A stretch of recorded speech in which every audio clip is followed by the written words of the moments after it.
Thank you, and welcome to the October 14th, 2020 Lower Southampton Supervisors Work Session that was scheduled to begin at 5:45 p.m. Uh, all five supervisors are present, so we'll go through a real quick roll call. This is Ray Weldy. Mr. Shannon, present. Ed, can you hear me? Hello, Ed, can you hear me? I'm here. Thank you. Ms. Cummings? Present. Thank you. Mr. Kutsaratus? Here. Thank you. Ms. Kaplan? Here. Thank you. And we also have the fire chiefs here, Chief of Feasterville Fire Company, Chief Dave Walter, and Chief of Lower Southampton Fire Company, Chief Steve Brooks. We can begin. The fire department's requested this time to speak with us about some issues that come up, so I'll turn the floor over to them. Guys, it's yours. Excuse me. Start there. Like there's echoing still.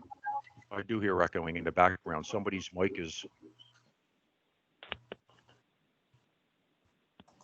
Thank you. Thank you. There's Steve and Dave. You want to go? You can go now. Yeah, I mean, the reason we're here is we wanted to talk to you about the box assignments within Lower Southampton Township. Dave and I have tried all year to try to get the two fire departments to run together and utilize the fire apparatus in this township. So we're looking to have the box cards adjusted so that Station 6 and Station 1 are dispatched on all township fire calls so that the taxpayers of this township get what they're paying for and utilize the apparatus that they're paying for. At this time, it's not the two fire companies.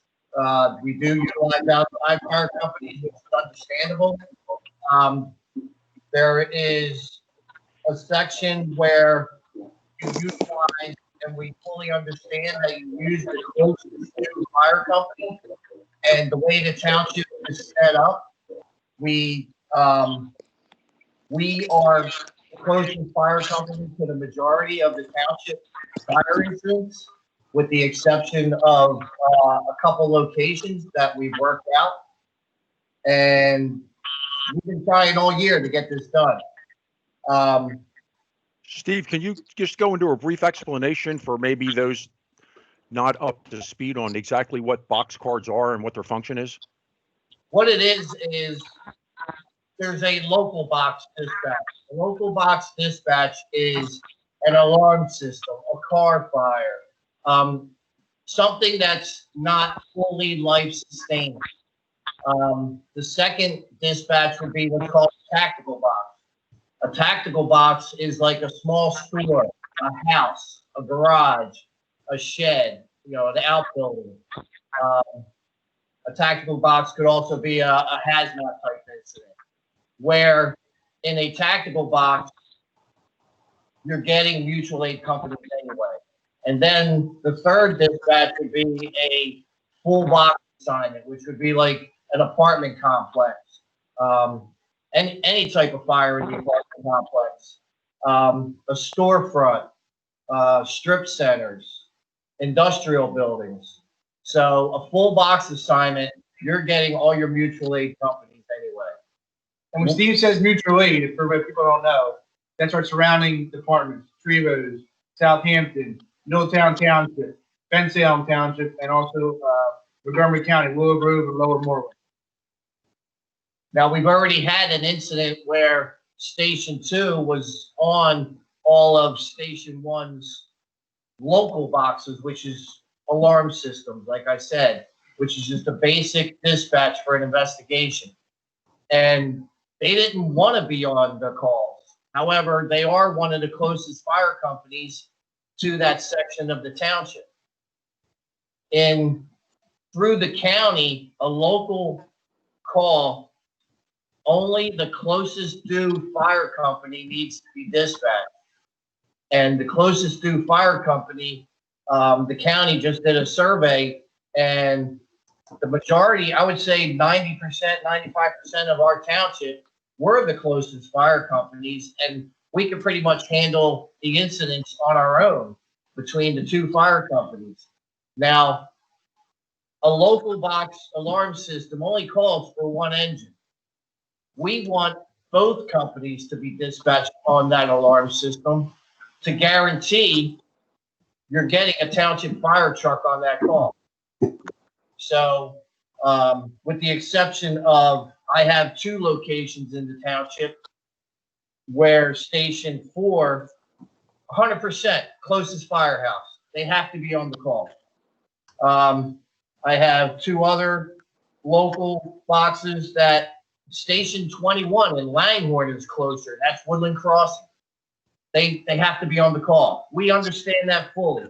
But the rest of the township in the middle area, where other fire departments are not the closest fire company, we want to be able to handle as township fire companies. We're trying to work together. And that's our goal, is to get the 2 fire companies to handle the fire service in this township. And this is what Steve said too. For a lot of these calls during the day and even the evening hours, we have a key on the fire truck. It's called a Knox box key. And what that is, we have safes on our trucks. We put our social security number in, and every time that key comes out, it goes back in. It's logged in and out on the computer system. But Ryan Smith the fire marshal's office has the capability of going in there and pulling it anytime you see who used the key at any given time or date. We use this key to go to in front of the store or business and open up to go inside to investigate. You know, the building, make sure there's no fire inside and stuff like that. There's been several incidents during the day hours where Steve hasn't been coming on the call with me, and Trevos comes, and they beat us there, and they don't have the key to get in the building. And they recalled my engine and then called by phone several times and asked us to bring a key down so they get inside and check the building. By us working together on some of these box cards, we can handle that because we both have the keys for our township. But we don't have keys for Bensalem Township or Middletown or anywhere else. They don't have keys for us. It's just a township. You know, whoever works in that township has the keys for that building. So, but like Steve said, for Petersville, all along Philmont Avenue, the street road is closer. So right now, when we're doing a daytime response, we're running my engine and Trevos' engine. And like Steve said, it's a requirement owned by the county to run 1 truck, but we're going above and beyond that. And I'm putting Trevos on because they are the closer truck to that location.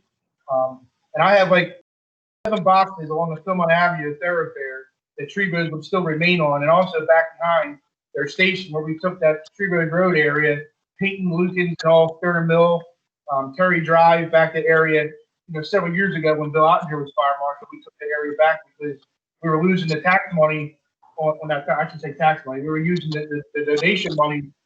They were going to Trevos' firehouse because that was the Trevos box.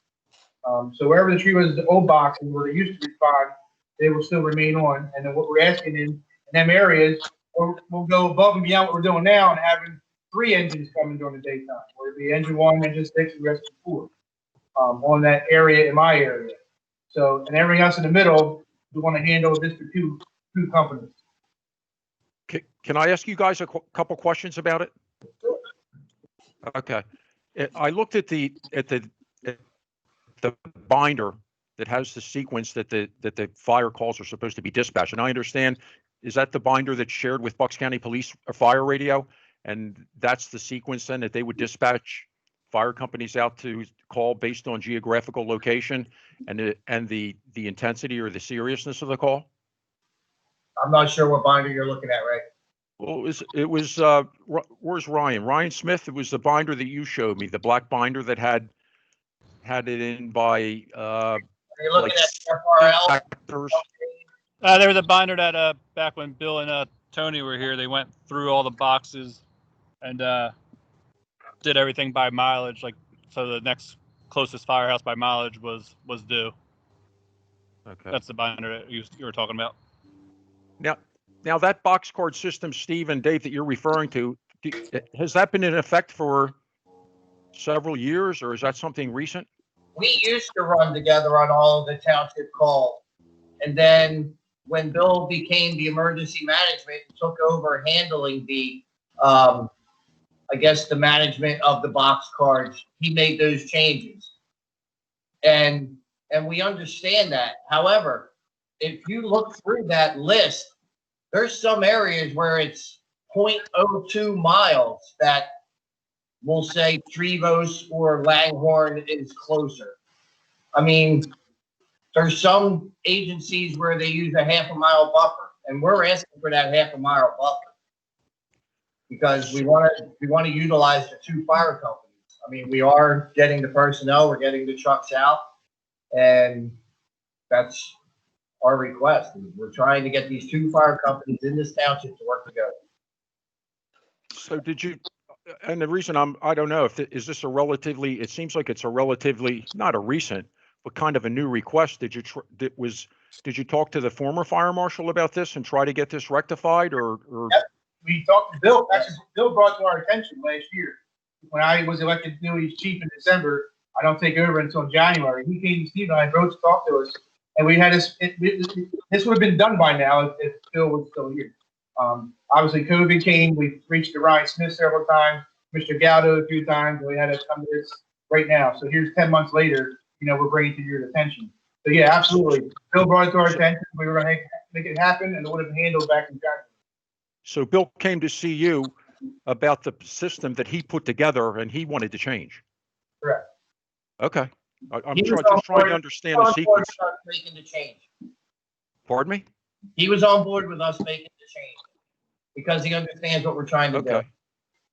Okay, so he implemented this system now that's in place, and then he saw a need for change, and he came to you guys to talk about implementing those changes, and then that's it. Nothing's happened since. We were in his ear to make the changes, and then he agreed that it could be done. It could be done? Yes. Okay. I have a question for the 2 chiefs, Ray. Sure. So guys, I just want to make sure I heard one thing correct. The one area behind the Trevose Fire Company, you guys acknowledged that that's definitely a important area that the Trevose Fire Company still owns because of their location. That's correct? Correct. They're the closest fire company. Okay. Now, my question is if I heard you correctly, in the township, you guys want to be sent out at the same time. 2 departments, your 2 departments sent out for the calls. But in that area behind the Trevose Fire Company, correct me if I'm wrong, you had said you want all 3 departments dispatched? Correct. Yes. Why? Okay, why? And I'm just curious, why is it okay for 2 departments in the majority of the township, but that area you want 3? Why not just 2? Because they're closest to that department. And unfortunately, the way the county puts their box guard system in, it's way too many changes and way too much time to go back into this box system that Ray said his binder was talking about the binder earlier, and to justify it. We asked the county that question already with the head lady up at the county 911 center, and it's way too much stuff to get to. Because the easiest way to do it is to have free truck response. So now we're going to above this. We're going to step ahead of what we're doing now. Why not just 2 departments though instead of 3? That's because of the county dispatch center. We can't just do a part of the township with the 2 departments. Okay. All right. You answered my question there. If the state goes into a state of emergency, Right. we're responsible for our township. Like, you won't even get mutual aid unless it's an actual Correct. Even during major incident. during a storm or under storm conditions, we handle our whole township. Trevose don't even go to that area unless they're available under storm conditions. Okay. And one concern you guys did bring up that it seems like it makes sense to me along Philmont Avenue there. All the businesses. Obviously, Trevose is the closest. They're probably going to respond first, but yet they don't have keys to get into these businesses. So that's a little disturbing. That's something that definitely needs to be, addressed. In my point of view, that's could be an issue. And I've probably been on 5 calls that we use Knoxbox key, actually gotten inside, and there's been a fire. So when we go inside, we'll put out a small fire that if I don't have a key to get in there to, or they don't have a key to look into it, that small fire can get you a big fire, and then that business owner is going to be upset. So when they came out and came out to the building once we said we had a fire. They were very thankful. We went in, used their key. I didn't break their door down. Got in, you know what I mean? Went in and put the fire out and contacted them. They're very, very pleased. And it's nice, you know, it's nice feedback to hear that, you know, we're giving our residents and business owners this kind of service. And I believe it's ordinance that every business has to have the knock box. Is that correct? I believe there's an ordinance for that.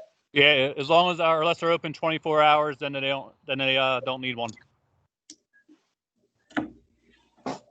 Steve and Dave, I was wondering, suppose these changes were made, you know, the recommended changes to include, you know, the companies and all of these calls, you know, 3 companies go out in a certain area, 2 companies go out in the other areas. Do you guys have the staffing or the data to support the staffing to support those changes? Like, can we be assured that should those changes be made, that the people will be there to handle that change? Yeah, I mean, we can go back and look at every call. I mean, with the assistance of the fire marshal's office helping us get the trucks out, with my minimal manpower during the day, I can get 1 or 2, sometimes 3 people out there in the day. And then, you know, we have the fire marshal's office. We had 5 calls today. We got out for every call. Today was a busy day. And again, like Steve said at the beginning of the meeting, we want to have our township truck there for these residents paying our taxes. So if I don't get out, Steve might get out. You know, depending where the fire marshals are right now, they'll either go to their 6's firehouse or my firehouse truck out, wherever they're closer to. So at least one of the trucks is going to get there, you know, representing our township. It happened today because the fire marshals were here at Station 6, and a CO alarm went off in one district where it was only 1s and 4s, and I happened to be here, and we took the Rescue 6 on the call. We weren't even dispatched on it, but we took it because I had the fire marshals here, and it's a piece of apparatus that the taxpayers of Lower Southampton Township pay for. And that's what we're trying to do as the 2 departments, is to get the township apparatus on the road for township incidents. And do you need the approval of the board? Or We've never needed the approval. We don't need any approval. Fire We've been kicked to the curb because we brought this to Ryan Smith, and Ryan Smith asked Joe Gatto, and Joe Gatto required that we have a meeting between the board members and the solicitor. This never happened ever in the history of the fire company had to go this far. It used to be just the fire chiefs could make their changes, but then once I believe you created the emergency management position with Bill, then that gave him the authority to handle running the 2 fire companies. I believe is what the contract said, was he was in charge of the 2 fire companies, not fire chief of the 2 fire companies, but like a liaison between the 2 fire companies. So that's when that took place. It's never been like this. You know, we're the fire chiefs. We know what's going on. We always make the decisions on our own as fire chiefs. But now we don't have a fire marshal. We're in this position where Ryan is the acting fire marshal with no authority to do any of it. And we've been trying all year to get this done. And now it might even be too late to do this because the county's already started their change, and we might be wasting our time here. I don't understand, if the county has the authority, how the Board of Supervisors have the ability to tell the county what to do, and I don't think the board understands where the authority's coming from. And, you know, I didn't know what box cars were or whatever. I mean, I'm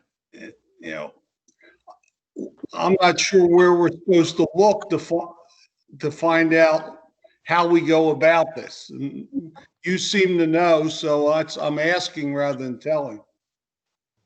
We have a knowledge, training, and experience in the fire service. And if Steve and I felt we were putting our residents in jeopardy, we wouldn't be sitting in front of you guys today. We are very confident in our decision making here. That's why we decided to come to the board.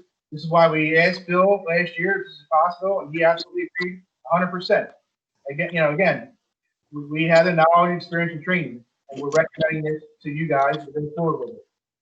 Are you getting resistance from the fire marshal's office? We've asked We're them, getting and no we're help. not getting anywhere. Ryan, can you speak on behalf of our marshal's office, please?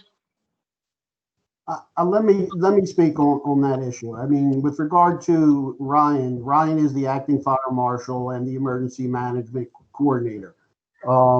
This issue was raised, I believe, somewhere in February or March when we first met with them. And right there and then we had COVID. So, I mean, for a good majority of that period of time, we're dealing with COVID issue as well as running a township. I understand what the two fire chiefs are saying. They did have conversations, I believe, with the chair at a point in time during the summer. We have met with them, the two fire chiefs, myself, I believe it was in September. And we're bringing this before the board because the board should be aware, because the board has a fiduciary responsibility with regard to any type of risk management or potential litigation. They should be aware of the decisions that are being made. The decision ultimately may come down to the fire marshal making that decision if that's what's supposed to be. But ultimately the board has a duty and a responsibility to be aware that there could be potential liability if there are changes to these cards. I'm not saying yes, I'm not saying no to the cards. All I'm saying is that the board should be aware that there is the risk and potential for liability if one person were to die on a given day if we're slow getting there. And I'm not saying that's the case in point, but I just want the board to be aware that these are the circumstances behind it. Well, Frank, do you know of any potential risks in changing or anything about liability on box cards on the municipality? well, one, the board isn't qualified. I bet you some of us don't even know what is being talked about. Looking at the responsibilities of we'd have to go to the ordinance or resolution, I'm not sure what it is, of the emergency management coordinator, and look at the our ordinances to see who has this authority. And I still don't understand, and I'm asking again from the fire people. I hear the county may already be making decisions. Do we have the authority to tell the county what to do? Well, that's been talked amongst all the fire chiefs within this county. And we have another meeting coming up where this is going to be discussed again, because they're talking about the future of the fire department. And I gave Mr. Galdo a book that they gave me at the last meeting. So he has a copy of that book where it explains the populations and the fire service and what it's going to cost you to have a paid fire company in each township. So he has all that information. We have another meeting coming up where that's going to be discussed again. And I know there was a lot of discussion with the fire chiefs where they're not happy with the way that the county is trying to handle fire response. So it's still in litigation between all the Bucks County fire chiefs and the county. So does the Board of Supervisors, I'm sure they don't have the authority to tell the county what to do. No. I'm not sure what you're asking the Board of Supervisors to do. I think over here, Frank, if I could speak for the fire chiefs in a brief second on this. Basically, what we're trying to identify are the particular routes or box cards that they want to change. So I think that's what the two fire chiefs need to bring forward, are the ones that they actually do want to change, and to run that by the fire marshal, and whether if there's any particular data or support that shows that they're able to handle that thing. I think Ryan will take that into consideration in making that determination. I don't think he's adverse to, assisting the two fire companies. I think as a township, we're trying to support the two fire companies because they're supporting the township. It's a reciprocating effort on both parties. But I think if they identify which ones that they actually want to change, that would help this township and actually speed the process along for Ryan to do a little bit of study and analysis and to concur or disagree, or maybe some sort of hybrid, concurrence based off of the, let's say if they miss or fail over a period of time, that it reverts back to the old way. But that's something for Ryan and the two chiefs to discuss, but I'm unsure of what routes they're actually talking about. I'd like to hear. I'd like to Where's hear Ryan? from Brian. I'd like to hear from him. I just said Deb Kaplan talking. I'd like to hear from Brian. Oh, I just said the same thing, Deb. Yeah. Sorry. I'm here. Here. We were thinking alike. Yeah. So this, I mean, I Good. know you have the expertise also, but if the chiefs are talking with regards to questions for the fire marshal, I think he should be the one to be answering the questions instead of you, Joe. I'm here. So this problem has been going on since even before I've started in the township, since 2013 when Bill had implemented these mileage, and then even since I started, it's been a problem every year. I don't have no issues with some of the things that they were saying about if they want to add a third truck in, but to remove Trevo Station 4 from some of the calls that they're closer to, especially during the day, I would not recommend doing that, because right now they are considered paid till at least the end of next year, and that's guaranteed to get a truck and manpower out on the road. So at least during the daytime, I would not recommend moving them off. If we want to add sixes as a third, engine during the daytime, that's no issue.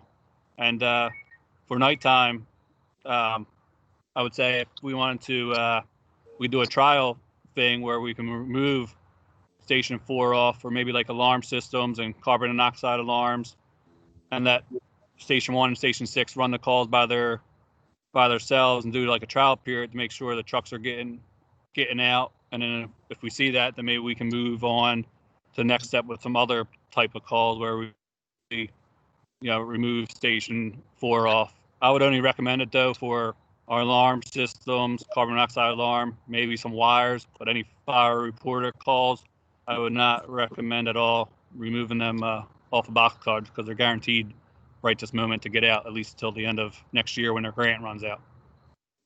Gentlemen, can you respond back to? Yeah, we're not looking to remove them off of any calls where there's going to be a fire. I mean, where it's a fire reported call. That would be dumb. I mean, we're just looking for the locals. Like I said, the alarm systems, the carbon monoxide alarms. We have no problem with that. We're not looking to just remove them off the call, but we want to utilize the township fire trucks and apparatus in the township, like we should be doing. Well, can you help me understand something? Deb Kaplan talking. During the day, with the staff issues, are you going to be able? So you're saying you want tree rows and to be off the box card even during the day when you're having staff issues? Within the middle of the township, yes. Because we're going to get one of our trucks. We had 5 calls today, and both departments got trucks out. No problem. Okay, so you're not having any. So any life-sustaining calls, tree rows will be coming automatically, or whoever they're supposed to do. Okay, so the county, as Mr. Dillon said, they have a sheet that they gave out. Okay, and only one truck by law is required to respond to that call. And we are the closest company because it's Southampton Township. It's our call. It's no different than police. And Ray can attest to this. If Ben Salem had a call on Boston Avenue for whatever, domestic, does Lower South go? No, unless they call them, they go. Lower South can be closer, and they don't respond until Ben Salem calls. Same with the fire service. If I need tree rows to come in, if we need assistance, we will call them. And there's a scratch time. We have 4 minutes to get the truck on the street. So by the time our beepers go off, we have 4 minutes to get the truck on the road and be responding. 4 minutes, if that truck doesn't get out, they have the next new truck. So say, so for some crazy reason during the day, 6 don't get out, or 2 don't get out, the next 2 truck will be dispatched 4 minutes later, automatically. Oh, I can tell you, I actually understand myself about working in your sector, being a police officer myself. So I understand the whole concept. So you can guarantee that there's no problem handling the calls during the day. There's like no problem, you're saying. It's not an issue. It's a non-issue. Between Peace and Lower South, I'm 99% sure they'll be getting the truck out between his people, my people, and the fire marshal's office. Ryan, Ryan Smith, what do you feel on that term? So when you say about not having them go to run, does that, just so I understand, so what, Tree Rose is blocked from getting that call? I don't know how it works. Are they just not blocked? Are they blocked from getting hearing the call or getting the call from the county? Is that how it works? They only need to be dispatched to the fire calls, like local. They only need to be dispatched to the calls that they're the closest fire company to. They don't need to be dispatched on all the other inner township calls. So it's coming from this. I understand now. I hear. It's coming from the county. So if we run together, since we're the closest fire companies, we'll be the ones handling those calls. Let me ask you a question. What's the rationale for the county to change what you already have that's working? You want to utilize our equipment, Ed. Like I said at the beginning, these Knox box keys during the day. And Ryan Smith can adjust and add comment to this. Ryan, how many times during the day we need Knox box? So during the day, to be honest, it's not too bad. There is some of them. It's more the nighttime when businesses are closed. But during the day, there's a few.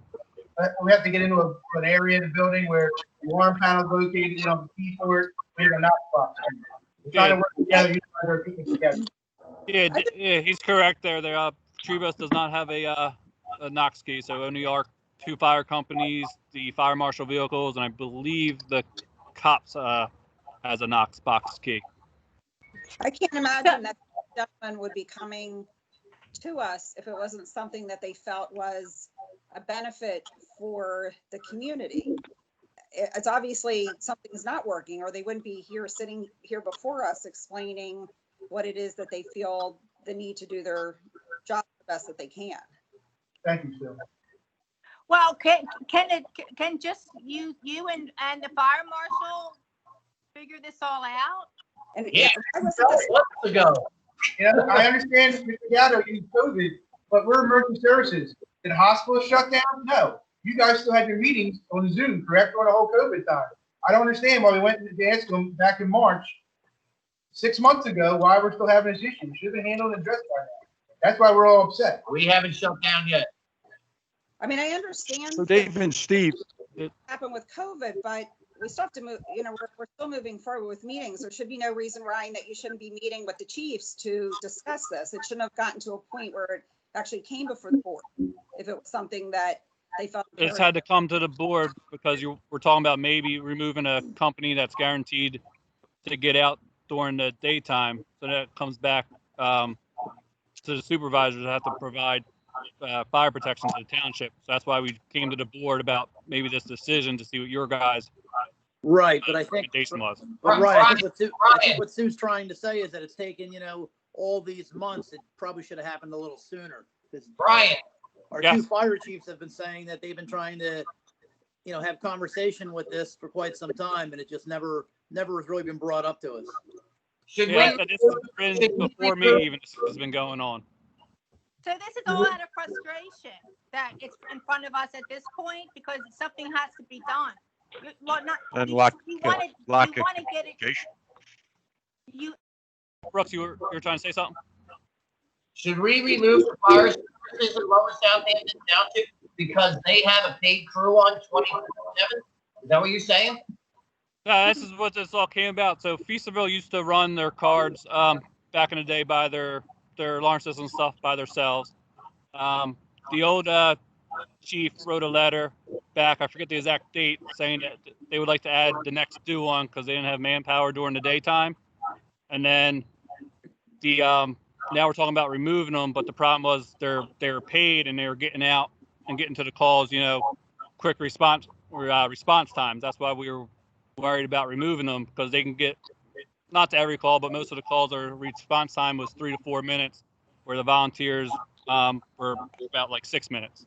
So you have like 3 minutes. Looking to kill the volunteers in this township. Most of obviously, like they said, I have to agree. Anything that 4s are closer to township wise, they would have to stay on. But like to work with them, the alarm, like I said, the alarm systems, carbon monoxide alarms, I have no issue adding a third. If they really want to run 3 trucks for a call like that, we can run 3 trucks. So you're telling me, Steve and Dave, can I say something, Steve and Dave? sure. Okay, because we only have about 5 minutes left, but it sounds like instead of debating this issue at a work session in front of the entire population of Lower Southampton, it sounds like what you guys really desire and what really needs to happen is that Dave and Steve and Ryan and whomever else need to sit down and go over these things one by one and work out or try to come into some common ground where you can agree on what you want to do. You're talking about, well, should I send these trucks out on this one? Should I remove these trucks right now? It sounds like you guys are, really need a meeting where you can sit down and discuss this, like the fire professionals that you are, and then come to some type of, I don't want to say consensus, but some type of agreement. We tried that, and apparently Ryan, being acting fire marshal, doesn't have the authority to do that. We met Well, I back.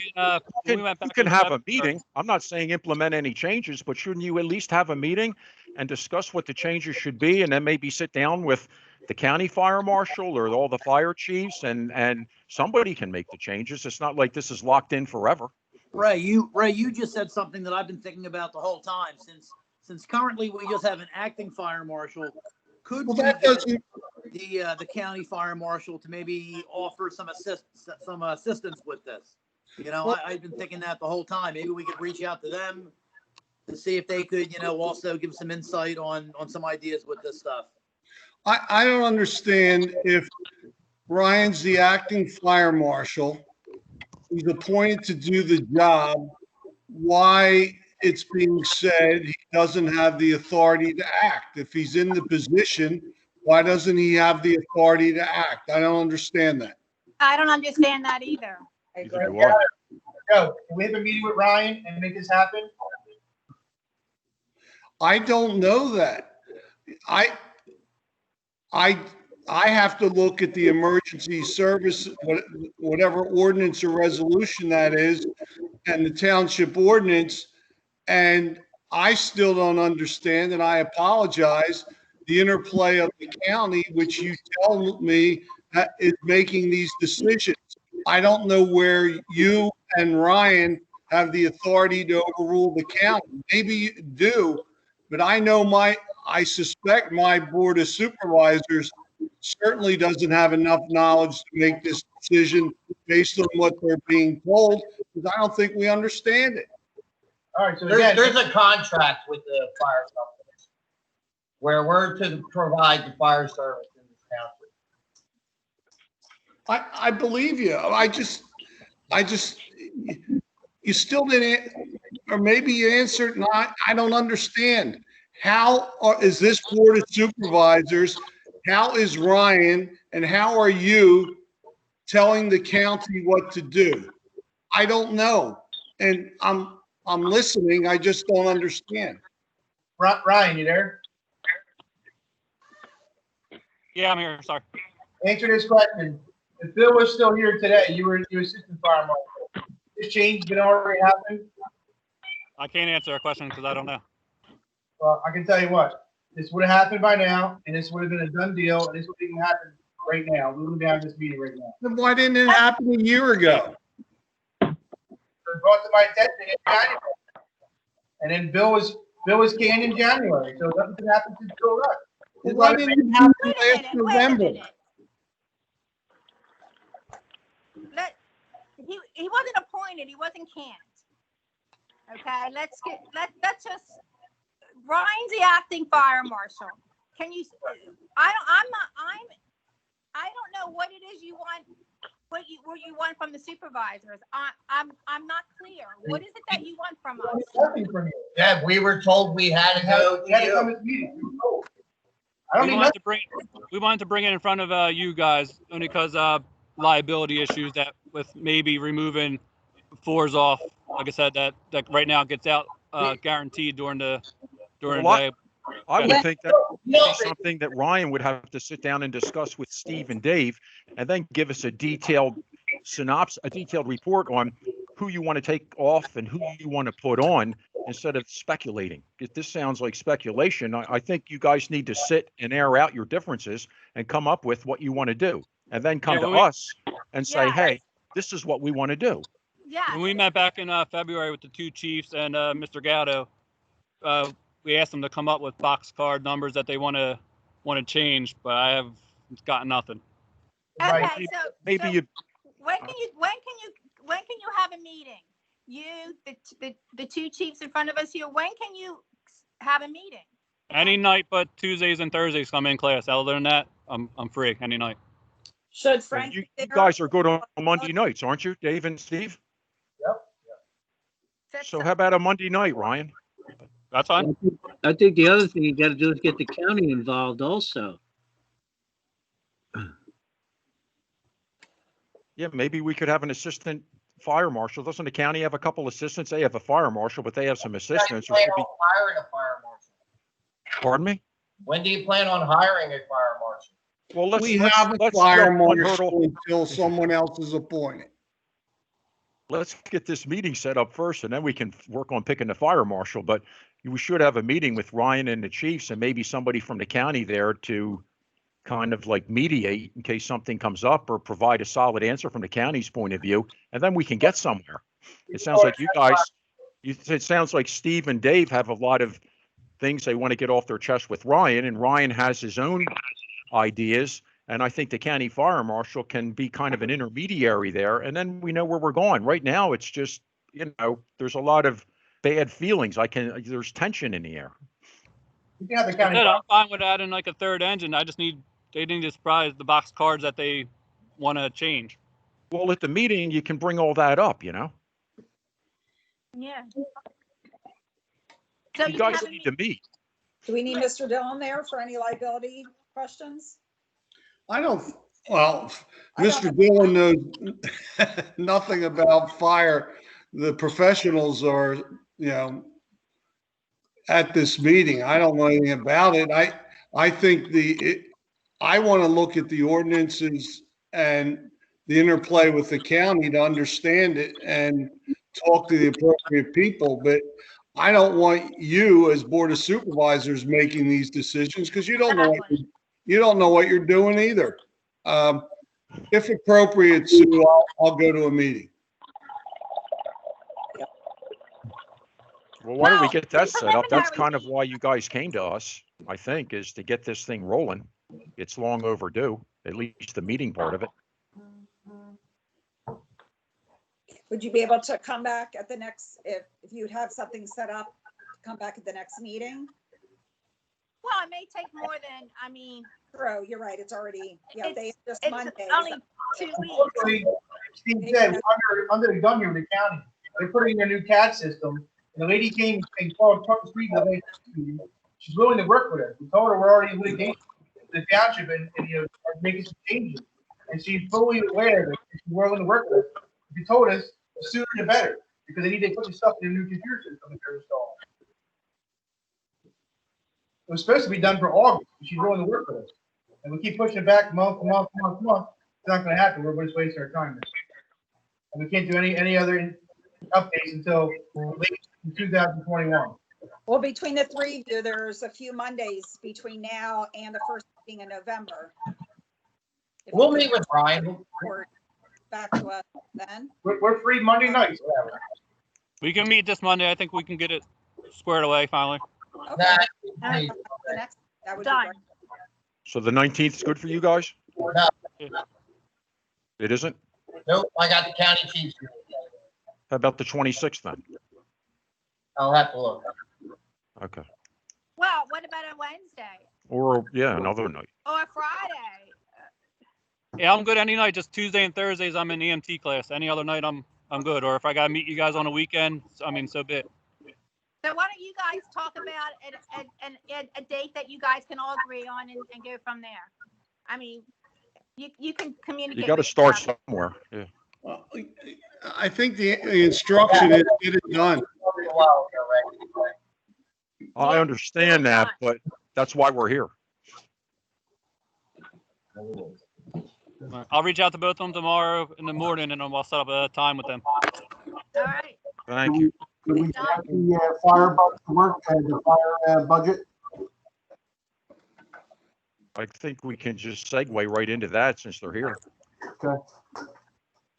Pete, could you put that up?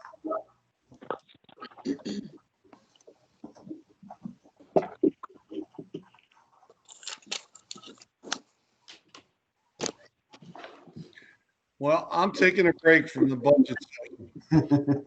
Thank Thanks. you, Frank.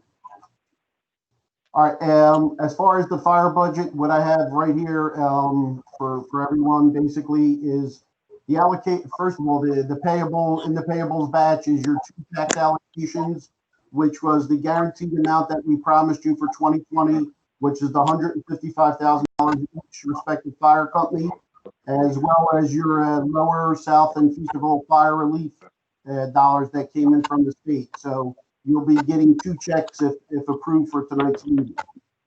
As far as for the 2021 budget, we have the placeholder of, again, the $155,000 for each respective fire company. We also have the $17,000 each for the recruitment initiative. And right now, with regard to our previous discussion, Feasterville Fire is getting capital dollars of $53,205. Lower South Fire is getting gear, I believe, in the amount of $47,706. Additionally, the township is making the last basically complement of the two fire companies' radios. We're finally paying that off after 7 years. And then also we pay for the workers' comp policy for the approximately about $26,000 that the township pays for. That's bundled up with regard to all our personnel, inclusive of their supporting staff there. The one thing I would say, guys, the two fire chiefs, if we could get basically quarterly reports on your staffing, so that we could provide that to the insurance companies with regard to the workers' comp. God forbid somebody gets hurt, that we have them on your active rosters. I would request that. But as far as the budget for 2021 right now, it is the same as for 2020 at $155,000 each. And it's open to you guys for further comment. The two fire chiefs and as well as the board. Joe, I got a question. When did the millage change from 1.25 now to 1.55? In 2020, sir. Is that giving us that $50,000 you said? That's giving you the extra, the millage shift that I did. Basically, well, the millage shift, let's say it this way, was shifted from 135 to 155. In 2019, we was at 135. And I think even prior to that, in maybe 2017, you were at 132, I believe. So we progressively have been giving you an increase in complement on the expenditure side. Okay, so moving forward next year for, say, well, okay, so for 2022, is the millage going back to 1.25? We're going to stay at 1.55. I'm going to try to keep everything at 155 and not try to go back. I'm trying to actually go further on the other side. So if I could do it, it all depends on all the various departmental costs, pension costs, benefit costs. But my intention is to try to keep it at this 155 right now for you. All right, so last year you told us that you're going to give us 20,000 addition to our capital fund last year, correct? Right? And you're getting the check for it. If approved by the board tonight, you would pick up the check for Thursday at the 155,000. Are we okay with that, guys? Yes. Okay. You get a copy of that? Email me a copy of that. I'm sorry. I couldn't hear you. Am I able to get a copy of that? You want a copy of the budget? Is that what you're saying? Yeah, yeah. Okay, that's not a problem. Okay, thank you. Okay. All right, and if the board have any questions, then we can move to the other group on the budget.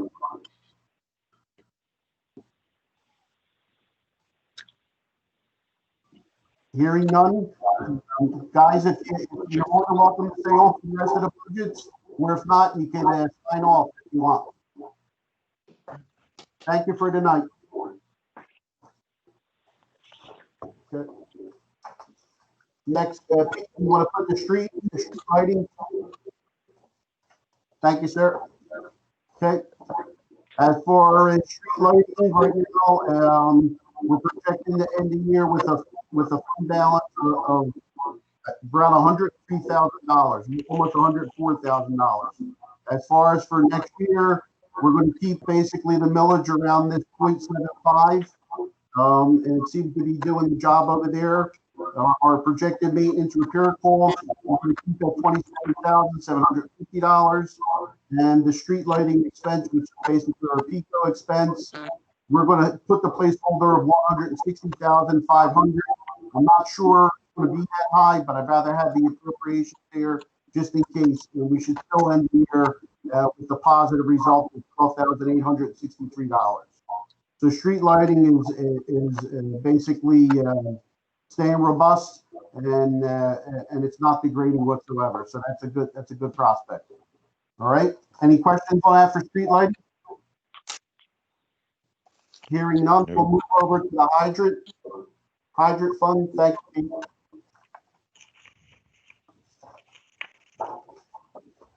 Okay, with the hydrant fund, basically, we're going to end the year for 2020 with $1,107. Basically, we have the hydrant fees, which is Bucks County Sewer and Water, I believe.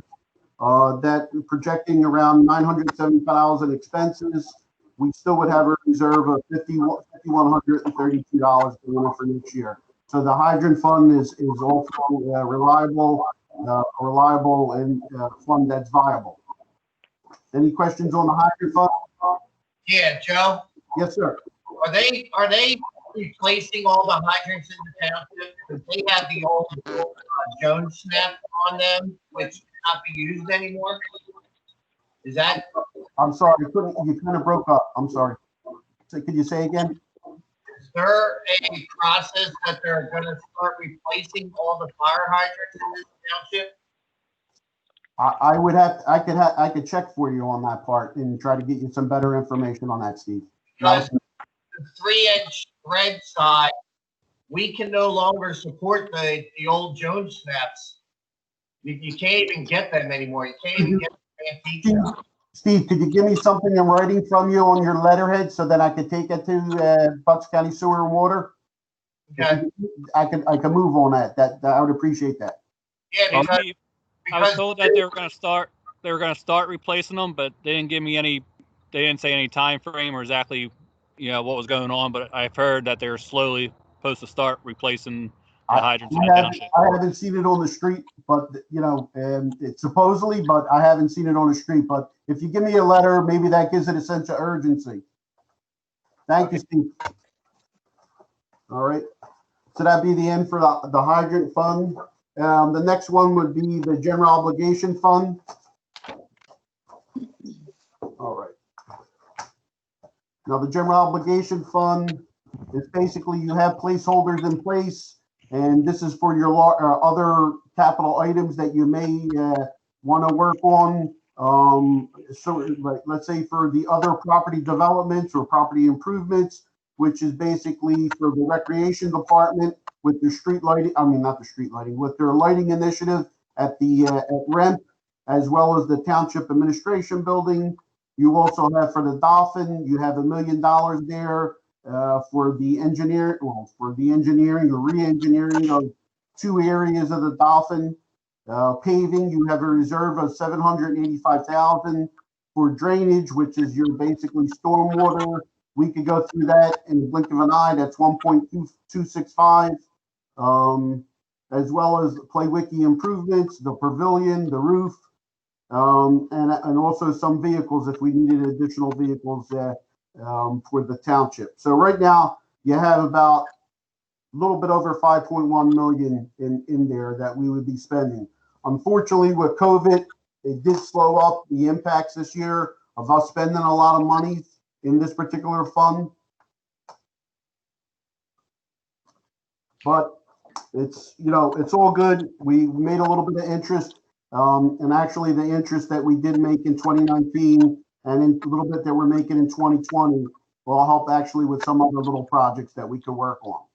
So with the particular GO fund, everything is looking good there, and we're going to look to spend this down over the next two years, hopefully. So any questions on this? Right now, they're just placeholders, but I mean, if you want to direct me on any particular allocations that you're seeing there, please do so. I just have a question on the PlayWiki improvements on the pavilion and roof. Yep. Is the roof on the farmhouse? It would be on the farmhouse. Everything that's PlayWiki related. If there's a roof siding issue, it would be inclusive of that. And we're building a pavilion. The pavilion is what it's sort of existing there. If you look on that one side of the building, you had a stone foundation that's kind of deteriorated. Yeah. And we think that we could make that into a nice little pavilion where people possibly, if they're going to host a wedding or if they want to do, you know, if we're allowed to do food at a future point in time in this world, that we can hold little events there. So we're trying to do stuff there and give them some allocations over there to kind of beautify what PlayWiki is. Okay, so like somebody can rent the pavilion out like for a gathering. Sure. Yeah. Sure. Okay. Yep. Sure. Okay. If there's no further questions on the general obligation, then I'll move to the last one, which is the debt, which is the 23 fund. Okay. Basically, over the course of my tenure here, I've been trying to develop the debt service fund and to make sure that it's been robust enough to handle the future needs and current needs of the township. We have been successful in doing that. We went from basically a 6.85 millage down to a 6.1 to take care of other issues that we have to, you know, spread our millage out. By us building a reserve here, it still allowed for me to move the other millages as I see, you know, as the township sees fit. Right now, we're projecting the end of 2020 year with a reserve of $159,000. Next year, we have an obligation of $1.27 million that we'll be paying out, and basically interest of $201,136, as well as some miscellaneous agent fees, typically around $1,000 to $1,500. So next year at 2021, we would probably end the year approximately with $43,000 in reserve. We will probably have to go back to adjusting the millage back slightly up to handle the future debt service, but our debt service only goes out a few more years. And the good thing is that as a township, we have very low debt load, which is kind of remarkable for a large township that we are. And in comparison to our other townships, I think we're sitting financially a lot better than other townships as far as our debt capacity or ability to take on debt capacity. So, Joe, yes, sir. Does this include money that goes toward the bond? This is all. Yeah, this is all your revenue bonds and notes. Yep. Okay. Yep. So this basically everything that we have to pay out as far as bond related issues. Again, $1.27 million. Your interest of $201,000 for next year, and we still end the year basically with a reserve of around $43,000. Right. So but next year, 2022, we may have to adjust our millage to kind of bring it back up, but that shouldn't be too hard. Thank you. And that's the end of the budgets for tonight. Any questions on debt service? Hearing none, do we want to go to I guess a normal work session? As long as we're finished with the budget, if the board doesn't have any questions. Nope, doesn't seem. Okay. Well, you want to go through the agenda tonight then first? Sure. Okay, as far as the agenda, you have a couple consent agendas over here. Go through just real quick. This is, Pete, this is still part of a regular workshop. So as far as the one item that you will see that may be a little bit different than the agenda that you have before you is regard to item 1F. There was supposed to be a release of $6,143.11. In actuality, there's some professional services that are outstanding. So the amount for tonight for approval for release is $4,477.81. And that's for item 1F. Okay. Okay. As far as the change orders for paving, that's with Mr. Mark. Mr. Mark, if you want to discuss the multiple change orders that you have before you. Okay. Thanks, Mark. Okay. Good evening, everybody. So here's what we got. We have 4 change orders that took place. I'll go through them. The first change order was $100.92, and that was the addition of the 2 streets, Old Street Road and Steel Road. Change order number 2 was $3,270. That's for the pavement markings, which is the double yellow lines, the white side marker lines, and stop bar on Old Street Road. And it's also an addition of concrete curbing for the storm sewer job that was done at the intersection of 2nd Rosewood Avenue. Number 3 is $22,981.49. That was the addition of Bridle Path Lane, and we added that on following the close to 200 feet of new storm sewer pipe that we put in a little while back.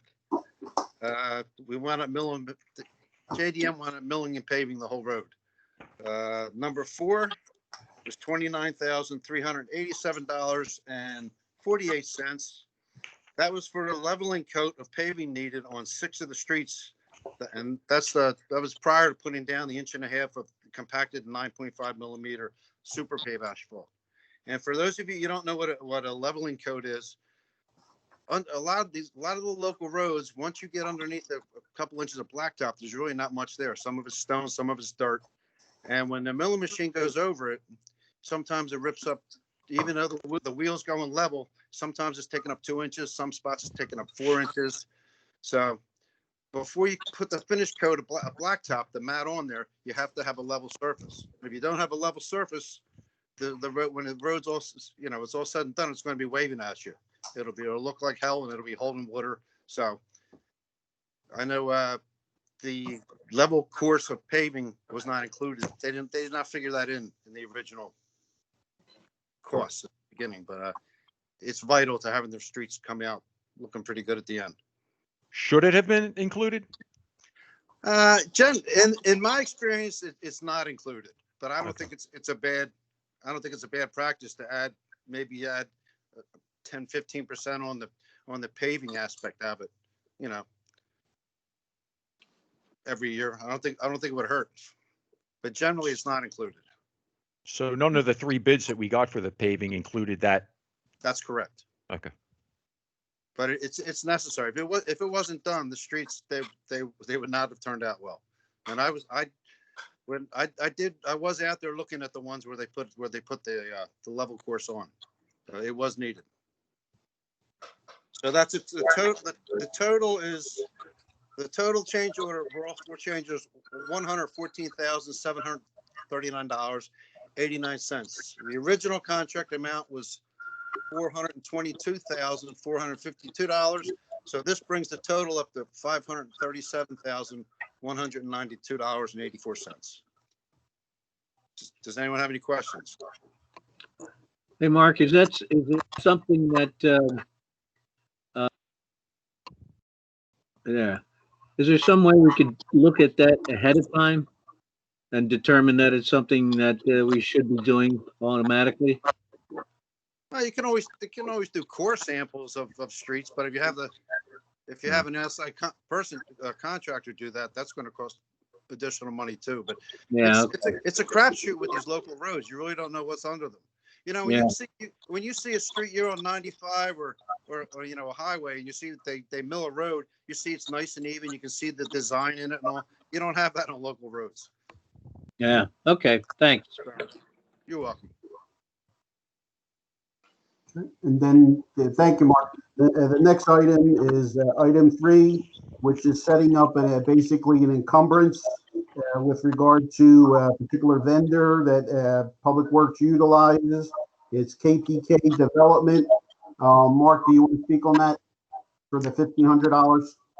Yeah, what it is it's really they're looking for an open purchase order from us, because it's all the debris that we load in the trucks and we have to haul out from our storm sewer jobs and things, which is dirt and stone and old blacktop we rip up and things like that. We need to get rid of it. This KPK Development charges $50 for a six-wheeler load of clean and $85 for what they call a mixed load, which is maybe concrete and blacktop mixed in. They are the cheapest game in town, but they won't do business with us anymore because they said they're tired of waiting for their money. So if we have this open purchase order or an encumbrance for $1,500 in play, we can go there and they can get paid within a matter of a couple weeks, and it'll be cheaper for us in the long run. It's cheaper and it's convenient. So it's like a retainer. We're paying them and they draw on that? It's basically a guaranteed contract, basically, of a max of $1,500. You may only spend $400 or $500 on that vendor. At the end of the year, we just close out that encumbrance. That's basically it. It's just an accounting terminology that we're utilizing with regard to the payment. We're getting the blessing basically tonight. If the payment has to go out and Mark has to have payment, let's say by Friday, a check could be written because it's already been approved for tonight. But the maximum contract is $1,500. So it gives more flexibility with regard to this one particular vendor who doesn't like to, let's say, deal with the governmental process that you got to wait to a board to approve a payment. So they, we would normally pay them $300, $400 or something like that. But under this circumstance, it's an automatic payment that, it's almost like the reoccurring. It's a guaranteed amount that they're going to get, a max of $1,500 in the course of the year. I don't even think Mark or even under Joe has paid that vendor more than that. I actually have trucks sitting here loaded that I need to dump there too, but I have to get this encumbrance done first before they'll let us dump.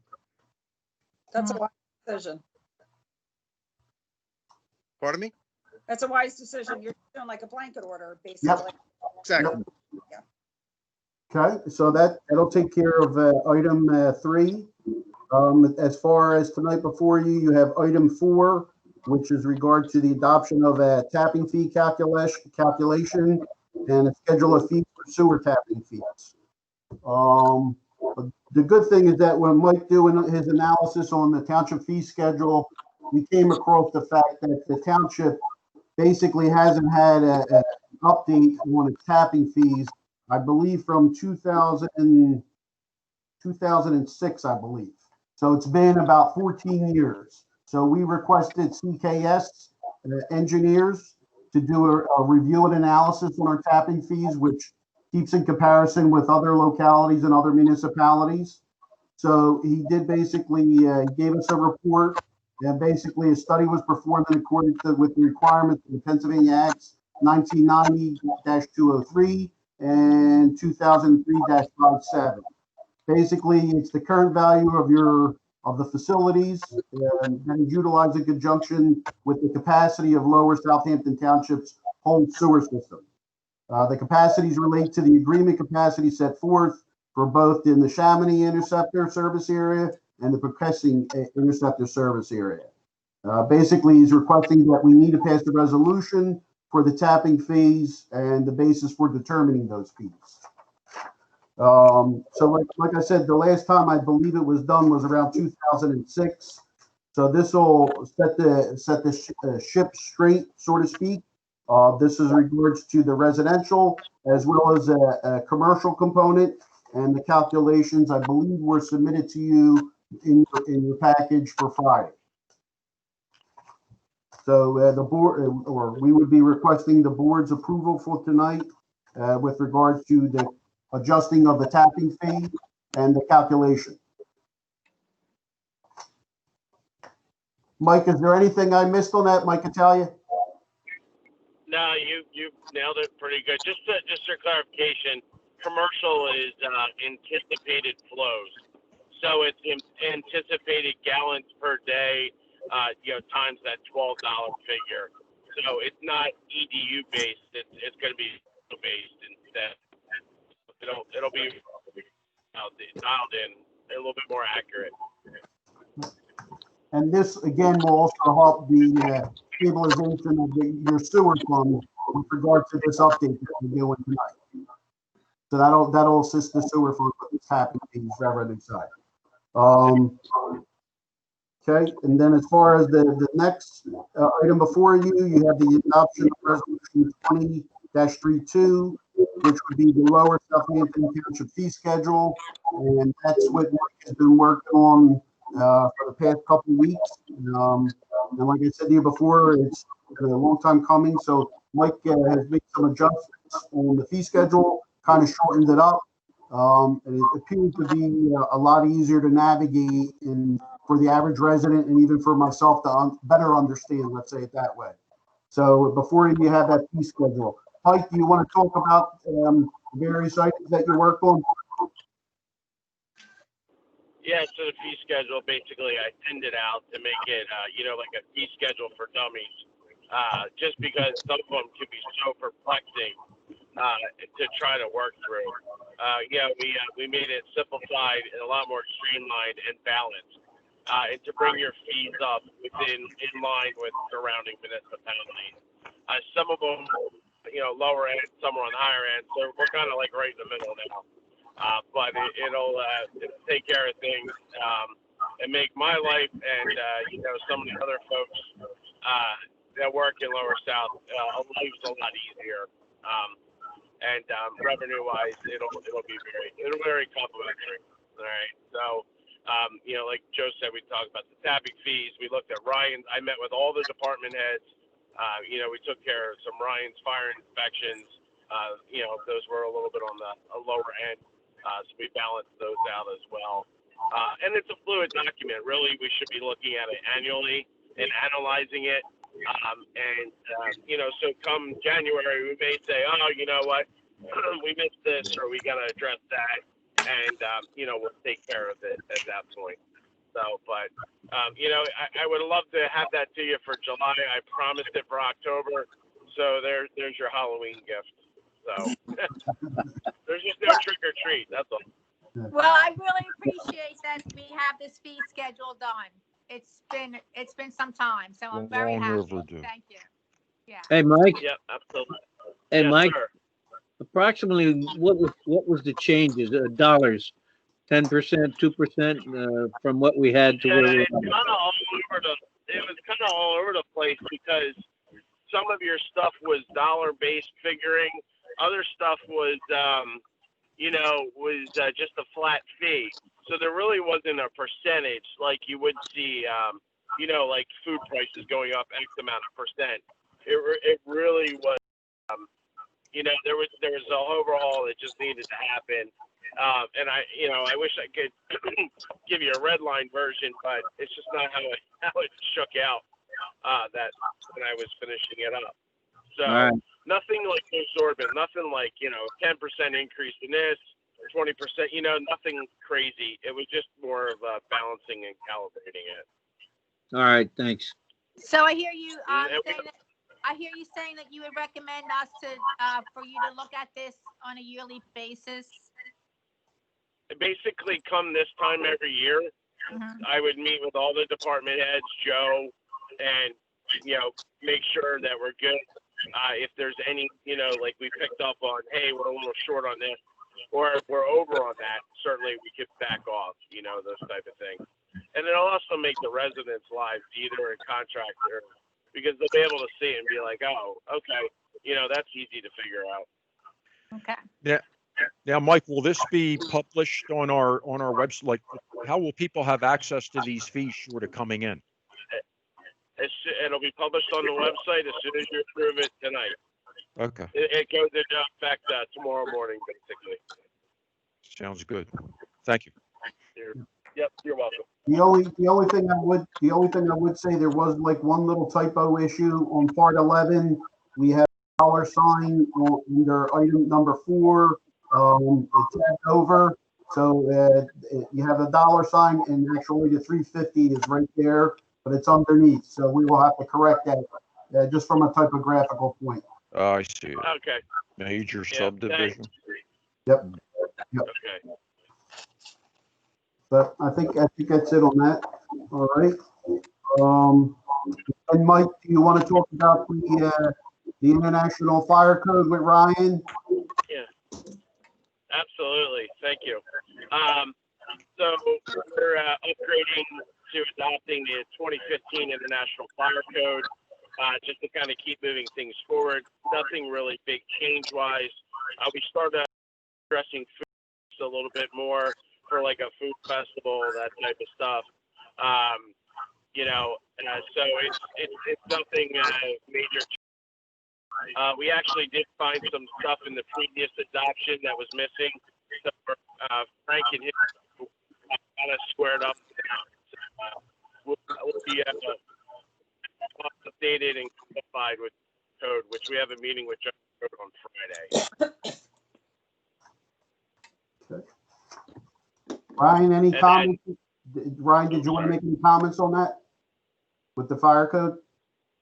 I know, it was just the one we were going off of was 2009, so it was outdated a little bit. And thanks for Mike's help to bringing us up to bring it up to the code. Thank you. Okay, then as far as the last item on the agenda, Mike, you want to talk about the property maintenance code? Sure. So with our aggressive property maintenance program that we're rolling out, that was one of the big topics up in June that you guys addressed it with me. We actually had our first court hearing today, batting 1,000 so far. So we do have a pecking list that we're going down there, but we need some teeth to get that into court. So bringing it up full speed to 2015 International Property Maintenance Code. That's kind of, we like to keep it on the same code series because the state's so far behind when it comes to adopting a new code. We like to keep it in the same code year. So 2015 property maintenance, again, it addressed some administrative goofiness, for lack of a better term, from the previous adoption. Made sure everything was nice and tight with that. So Kevin Kirk and the rest of the staff will be up to speed. We already have copies of it in the township building. And there'll be, we could possibly put up the links to it for online access as well to the public in case they would want to view that. Okay, thank you, Mike. Thank you. Absolutely. All right, and as far as, I'll jump to real quick to the manager's reports, just to give you an FYI. Again, the budget workshop would continue to the end of November. For the next schedule, I believe we have the recreation and dolphin funds, the police, which is the 01 general fund, as well as the rescue squad, which is the 07 fund. What I would like to do is circle back to the library and possibly put them back on our agenda, so we lock that down, because the library consideration that we give them would potentially impact other operating departments in the general 1 fund. So we should probably want to lock that down, what amount we supply the library. And Joe? Yes, sir. Gary Bowman called me the other day and said that he worked closely with Dennis Strands to develop a new budget, and they slashed some salaries by a certain percentage. I think he said 8%, and they made some other cuts. And Dennis is supposed to provide us with the new updated budget. I haven't received it yet, or I don't know if you have. No, but I do know that they've revised their budget, and it's lower than what was proposed originally. Okay. All right. And then as far as tonight, like I mentioned earlier, when the 2 fire chiefs were there, basically just notating that we're releasing the 2020 tax allocation dollars to Feasterville Fire and Lower South Fire, and both entities are compliant. There will again have another Red Cross blood drive on October 21st from 11 to 4 at the former district court building. That might be one of the last, because if COVID starts to pick up, it may get a little rough. But maybe, hopefully we can extend it into November also. Matt will jump in, and Matt, do you want to talk about real quick what Love Grows? Matt, are you on Yep. tonight? Yep, Okay. I'm here. All right. Yep. So thank you for the supervisors who were able to make it out to the site visit there. I hope you got a better view of the farm than what you see when you drive by at 45 miles an hour on Bridgetown Pike. One of the things I'm going to request in the manager's report tonight is that we extend the lease. We can give them a longer lease renewal. Right now, they're currently set to expire at May of 2019, and they just wanted some reassurances before they followed through with some of those larger capital projects on their end, be it aesthetics and just the way that they operate their farm area.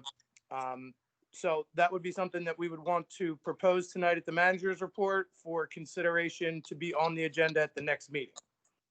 How long do you want to extend it? Like, do you want this next one to be 2 years or 3 years or 4 years or something like that? We're currently at a 2-year lease. This being their first season of actually growing, they have requested, and I'm comfortable, and the Farm Foundation is comfortable, if the board is, to go to a 3-year lease, to a date to begin as early as November 1, or if you want to renew the May lease for 3 years for May. They want to get some idea of what they're going to be doing this off season. Hey, Matt, I know we talked to them about a lot of different things while we were out there. The aesthetics was the one thing that I was concerned with.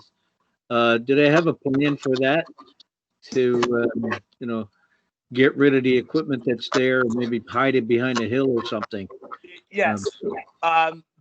That's actually the conversation that got this whole conversation started, was by, them wanting to invest and put into the aesthetics in the off season. They kind of wanted to know that come May that it wasn't going to be a termination of their lease.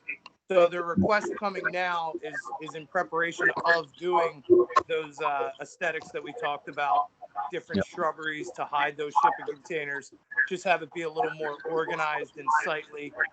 As they got going this year, while we all stopped due to COVID, the sun did not stop coming up, the temperature did not stop rising, they kept farming. But do we have, my understanding is they definitely have a plan that they want to put in action, but they didn't want to invest if we're not going to give them a leasing renewal so they can realistically, get their investment. Would they invest, like, to be fair about what they put into it as an investment? do we have some idea of what those things might be, Matt? Absolutely. Okay. This might be a better question for Frank, if we do it in the way of an addendum, or if we take the current lease and add it to it and then re-sign. That's more of a legal question, as best practice to move forward for the supervisors. But one way or the other, that's what got this conversation started. Okay, good. Yep. Sorry, I can look at the lease and make a recommendation, but I think before we invest a lot of time, I know I've talked to all the supervisors, and some are concerned with the aesthetics and want those questions answered before they're going to commit. Or that's my impression.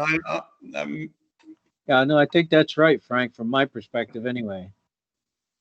Then, if I'm hearing you correctly, Frank, would it be something that we could put into an addendum for consideration for a lease renewal on the October 28th meeting? Well, my If everyone would be agreeable. My impression from listening and talking to the supervisors is the supervisors want the farmers to appear, tell them what they're going to do.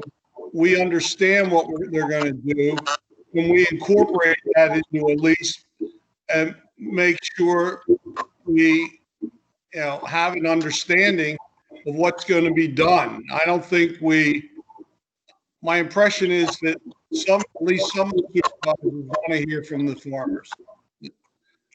I mean, they can speak for themselves. No, and they are invited to the next meeting.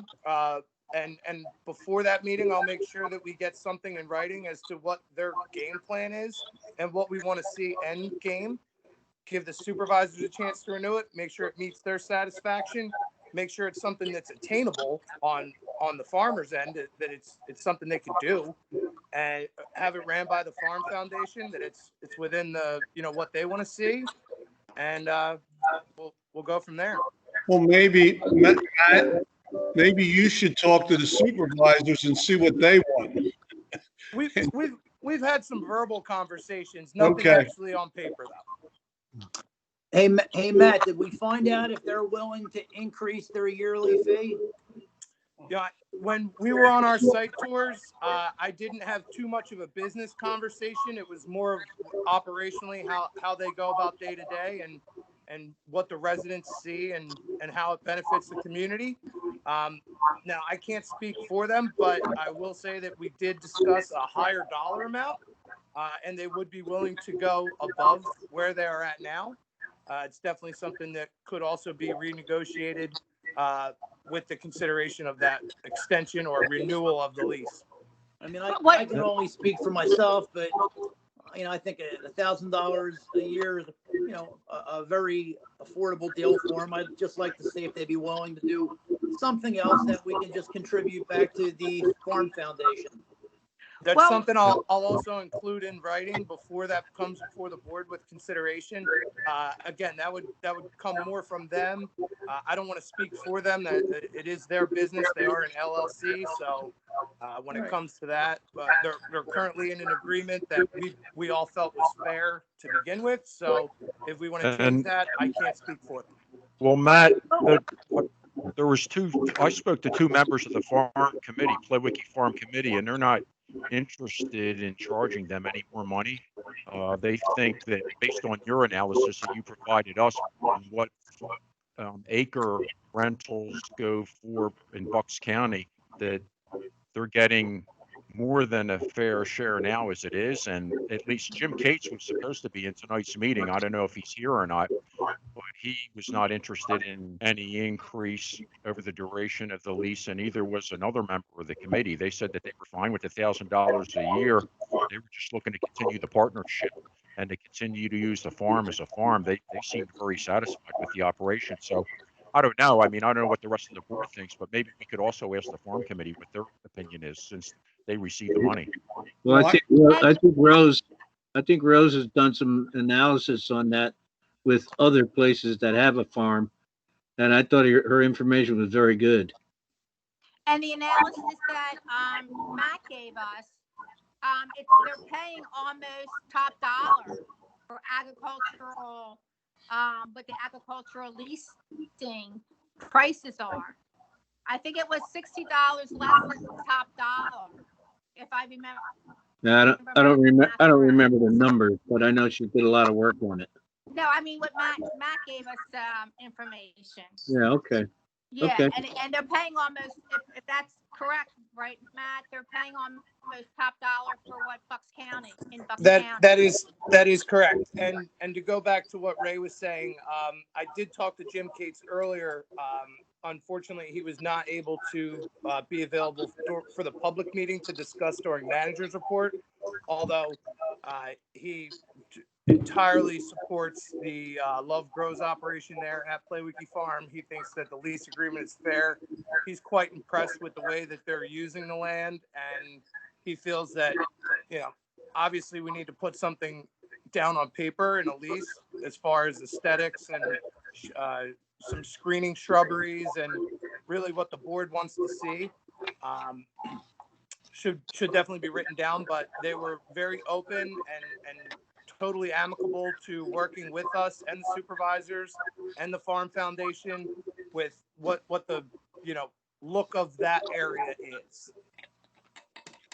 Yeah, they were when we were there, they were very agreeable to doing just about anything to help us out. They really like farming that area. Yeah, it's a lot of work. It's a lot of work, but they really have taken interest to it. Right. And Ed, weren't you interested in getting your own key to the chicken coop?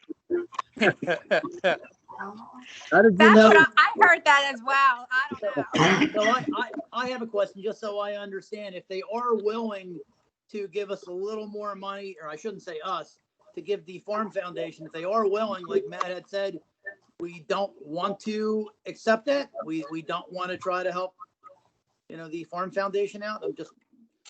I mean, I understand the whole thing. I guess I kind of look at it though as where can you buy? And I know it's not their property, but in essence, it's their property. They're using it for $1,000 a year. When I just like to see a little more go to the Farm Foundation. I'm sure there's always improvements that needs to be done to to the house, to the outside, the inside, and I'm just thinking give us a little more.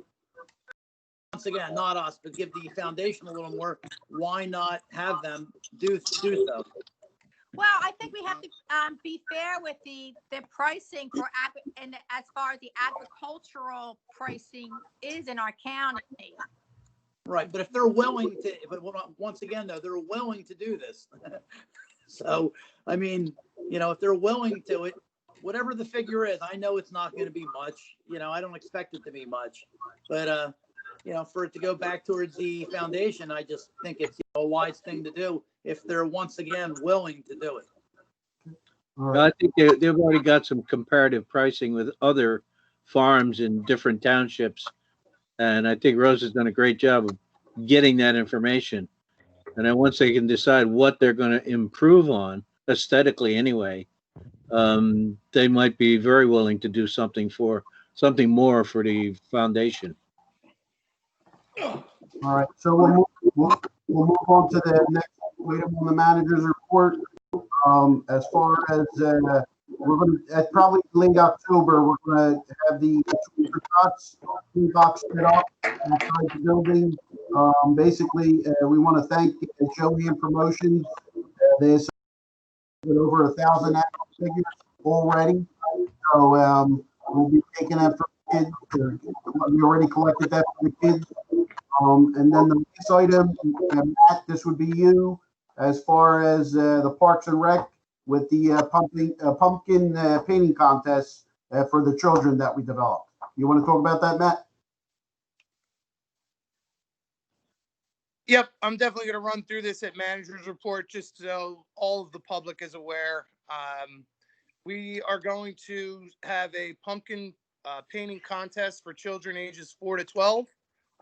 They can use paint, markers, or any other arts and crafts materials to make pumpkins spooky and festive. They're going to be able to pick up their pumpkin free of charge on Monday, October 19th and Tuesday, October 20th from 2 to 4 at the 1500 Desire Avenue, Old District Court Building.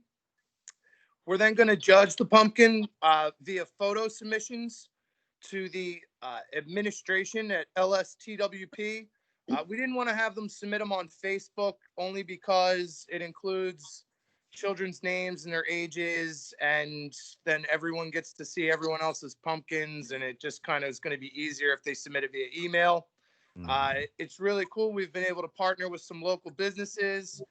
Castle's Garden Center has donated up to 100 pumpkins, which would be fantastic if we're able to distribute all of them.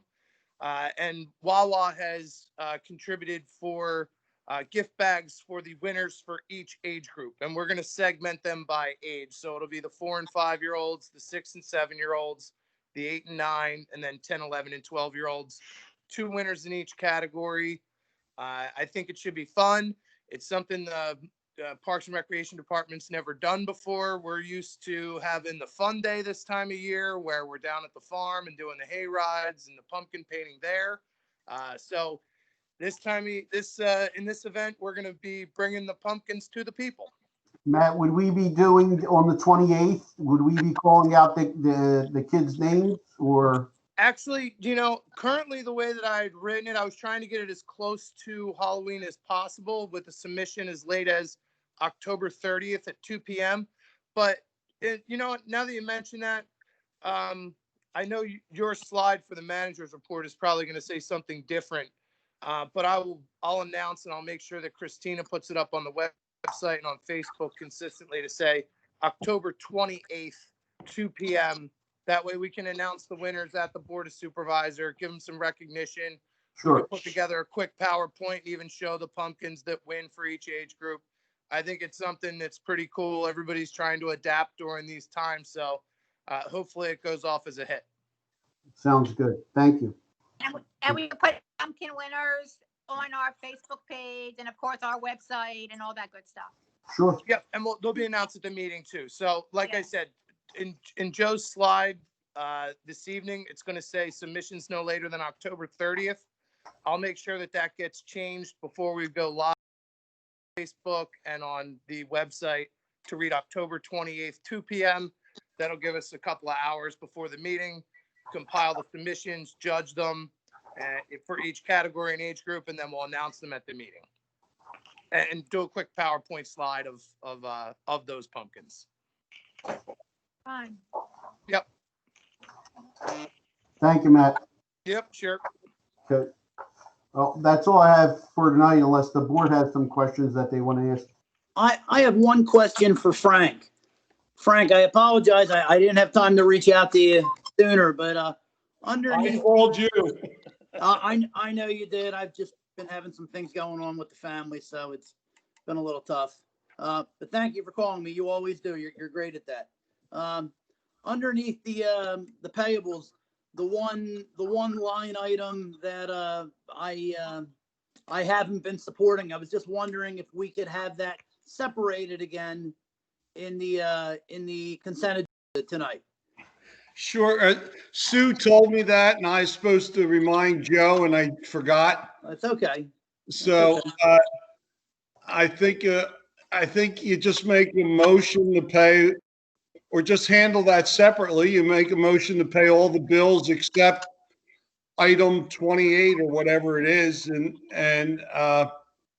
then you can vote on that, and then there could be a separate motion on item, whatever the item number is. Okay. Do we, was that item 28? Does anybody have that? I made that up. I have no idea. I was looking. No, I already have it separated, so I can. Oh, okay. I can Thank bring you, it Ray. up. No problem. Okay. Very good. I have a question. We're closely approaching the end of the year, which is incredible to think because it's October. I talked to Ray about this, about possibly going forward with the interviews now. I froze. And for the fire marshal, there we go. And, we only have about, 2.5 months left to implement the interviews again. So I didn't know if that was something the board wanted to consider doing before the end of the year. We had talked about doing it in January, if I remember, but if you before that, I'm fine with it. Now, I have a question in regards to this. With the whole COVID issue going on in our country and people being unemployed, would anybody think about possibly opening the whole thing back up again? Because we might have more candidates possibly wanting to apply for this position than just the remaining few that we never interviewed. I personally think that we should just open it all back up again and take all the applicants and just go from there, start the process over. At this point, it's been so many months, and we don't even know if all these people are still interested, any of the existing ones or any of the ones that we had already interviewed. What are your views on that, guys? I mean, that could be consideration since it has been so long.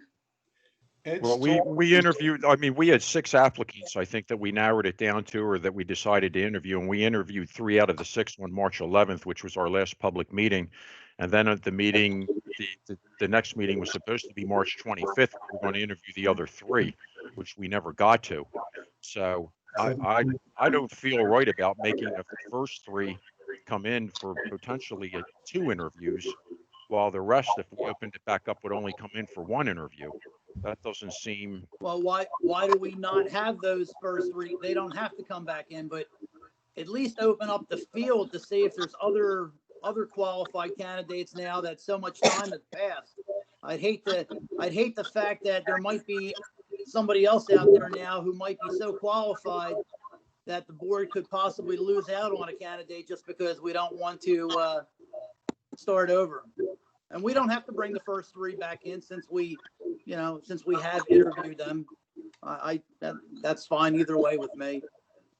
Well, my sense is to hire from within. I think we got a great candidate in Ryan. He's got a lot of background, and I opening up during pandemic, I didn't think that was a good idea to start with anyway. But my sense is to take what we got, and instead of going through a whole bunch of other stuff, we have budget issues anyway. So if we're going to find somebody that costs us more money, at this point, I think Joe's doing a magnificent job of the budget, but to add anything more to that cost, I don't think is wise. Well, my issue with it would be, suppose, let's say we decide now on October 14th to open back up the application process. Okay, we put an ad out, or we put information out on October 15th, October 16th. Then we potentially take applications for a month or a month and a half, which runs us into Thanksgiving season. And then we're trying to do interviews between Thanksgiving and Christmas, which is going to push us into January anyway. That's true. We're prolonging the process, I think, by opening up by another 3 or 4 months. If that's what the board wants to do, or go with the 3 that we have left to interview and pick somebody out of the 6 that we interview, which will definitely expedite the process. It seems like the fire chiefs want a fire marshal sooner rather than later. We need to name somebody and make that person the emergency management coordinator and put them in the position to do the job. Well, as a supervisor, I want a fire marshal in there as soon as possible as well.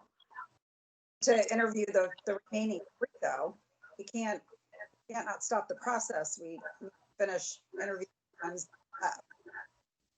if we don't open it up. What I'm hearing, I think I'm hearing Kim say is you want to open up the interview process again, than just finishing the 3 that we have left. Is that what I'm hearing you say, Kim? Well, I just think to myself, with the turn of events in the country, we might have more applicants put in for it this time around. And, we might not. We don't have a crystal ball. But, if we did have 10 applicants, 10 different names, one of those names might be somebody that will do a terrific job, that will, set on fire. Was that, No pun intended in my wording. was it? Does that mean that Ryan's not good? You said maybe we can get somebody really good. More candidates. You said maybe we can get somebody really good. And I think we got one. Well, that's terrific. I'm glad you think that, Ed. I do. That's Do we terrific. want to Good. up? Because we're around 7:32, I think. It is. I mean, I don't have any problem going with the 6 that we have. I mean, maybe we. I don't know. Might I? There's conflicts here. You want more, you want it quick, and how you're going to accomplish both. What you might do is interview the other 3, and at that point, you can still, if you still want to interview more, you can. And we don't even know if the 3 are still available. And we don't. Yeah. And we don't even know if the 3 we interviewed are still interested. Exactly. Right. Or 2 out of the 3. Exactly. Well, let's make the next step and the next effort to. Maybe we reach out, Christina reaches out to all of the applicants and ask them if they're still interested, those we interviewed and those we still have to interview, and then we could set up 3 more interviews. Okay. And then Kim can still make a motion that he wants to, extend the deadline and interview more people.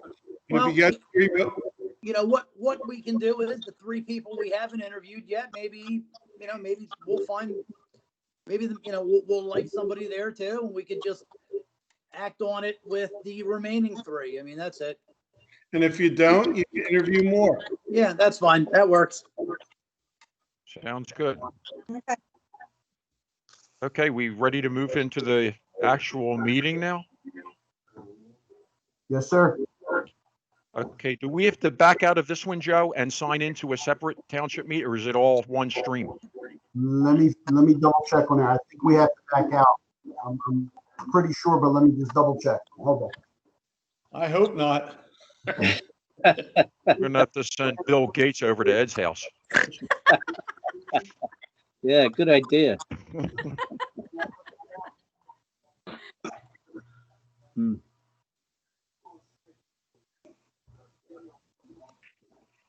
Just don't send Peter.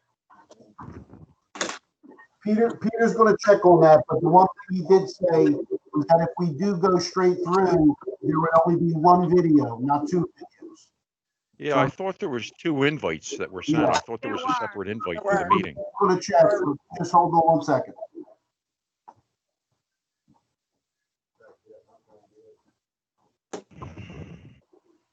Let me know if we can fix that as well. The question I have is the public logging on to the other meeting? If they are, we have to go to the other meeting. Okay. Right. Frank is correct. We have to log on because of the information we share with the public. No Okay. problem. Let's Sorry. leave this one then. That's why Frank gets the big bucks. Okay, let's log out then. I am stopping the recording, and we will see you on the other side. Good.